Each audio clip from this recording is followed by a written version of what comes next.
Hi friends, good morning. Today episode எப்படி இருக்குன்னு வாங்க பார்க்கலாம். ஸோ இப்போ தான் நம்ம மார்னிங் தான் வந்து விஜய் ஊர்லேருந்து வராருங்க. எஸ், நம்ம தாத்தா பாட்டி இருக்கிறாங்க. ஸோ விஜய் 3 பேர் கான்வர்சேஷன். அப்போ விஜய் இப்போ தான் வரியா, அம்மா பாட்டி ரொம்ப டயர்டாக இருக்குது, டீ காஃபி சாப்பிட்றியா அப்படின்னாங்க. இல்லை, நான் போய் தூங்கி எழுந்துச்சிட்டு அப்புறமா கேட்குறேன் அப்படின்னு. சரி விஜய், தாத்தா சொன்னார் வெண்ணிலா மாமாவை கூட்டிகிட்டு வந்துட்டியா அப்படின்னு. கூட்டிகிட்டு வந்தேன், ரூம் போட்டு புக் பண்ணி அவர் ரெஸ்ட் எடுக்க வச்சுருக்கிறேன். அவர் தாத்தா சொன்னார், அவர் நீ சொன்னதெல்லாம் கேட்டு நல்ல மனசோட வந்திருக்காருன்னு. ஆமாம் அப்படின்னு பேசிகிட்டு இருக்காங்க. ஸோ அப்போ வந்து சடனாக வந்து வெண்ணிலா என்ட்ரி கொடுக்குறாங்க. வெண்ணிலா ராகினி. வெண்ணிலா வந்தோடனே, ஸோ என்ன விஜய், எங்கள் மாமாவை கூட்டிகிட்டு வந்துட்டியா என்ன அப்படின்னு வந்து அவங்க கான்வர்சேஷன். என்னை வீட்டை விட்டு அனுப்ப பார்க்குறியா அப்படின்னு. ஸோ விஜய்க்கும் வெண்ணிலாவுக்கும் தாங்க இன்றைக்கி அனல் பறக்கிற கான்வர்சேஷன். எஸ். ஸோ இதெல்லாம் பேசிகிட்டு இருக்கும்போது வெண்ணிலா வந்து என் புருஷன் விஜய் டென்ஷன் ஆகிடுறேன். இன்னொரு வார்த்தை அந்த மாதிரி பேசாத வெண்ணிலா, நான் வந்து காவேரிக்கு தான் ஹஸ்பண்ட், உனக்கு இல்லை அப்படின்னு. என்ன விஜய், என்னை ஏமாற்ற பார்க்குறியா அப்படின்னு. உன்னெல்லாம் ஏமாற்றலை, இது எனக்கு மேரேஜ் ஆகிடுச்சுன்னு அவனுக்கு சொல்கிறேன்ல, நீ தான் அண்டர்ஸ்டாண்ட் பண்ணிவிட்டு விலகிக்கணும். மாமாக்கிட்ட நான் சேஃபாக ஹேண்டில் பண்ணிடுறேன். முடியாது விஜய் அப்படின்னு அவங்க பேசுகிறாங்க. விஜய் டென்ஷனாக இருக்கார்.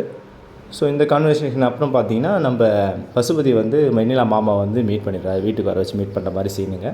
ஸோ அவர் வந்து எப்படி சொல்கிறது அப்படின்னு சொல்லிட்டு யோசிச்சுனே இருக்கிறாரு.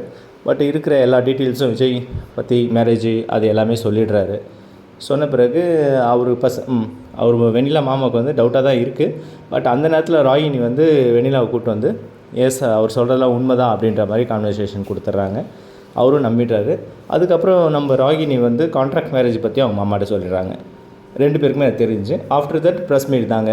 வெண்ணிலாவும் அவங்க மாமாவும் ப்ரெஸ்ஸை கூப்பிட்டு மீட் பண்ணி இந்த மாதிரி சொல்கிறாங்க.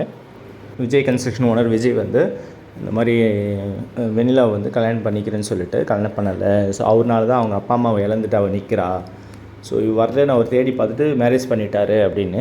ஸோ பத்திரிக்கைக்காரவங்க கேள்வி கேட்குறாங்க, அதில் என்ன சார் தப்பு இருக்குது அப்படின்னு. வெண்ணிலா நீயே சொல்லுவான்னு சொல்லி அவங்க மாமா சொல்கிறாரு. வெண்ணிலா வந்து எனக்கு மேரேஜ் ஆகிடுச்சுங்க, ரிங்கை காட்டுறாங்க. ஆக்சுவலாக அது கல்யாணம் ஆகிடுச்சின்னு சொல்லி தான் அவர் எனக்கு நம்பிக்கை கொடுத்து தான் என்னை கூட்டிகிட்டு வந்தார். என்னை தான் அவர் ஃபுல்லாகவே ட்ரீட்மெண்ட் பார்த்துக்கிட்டார் வீட்டில் வச்சு.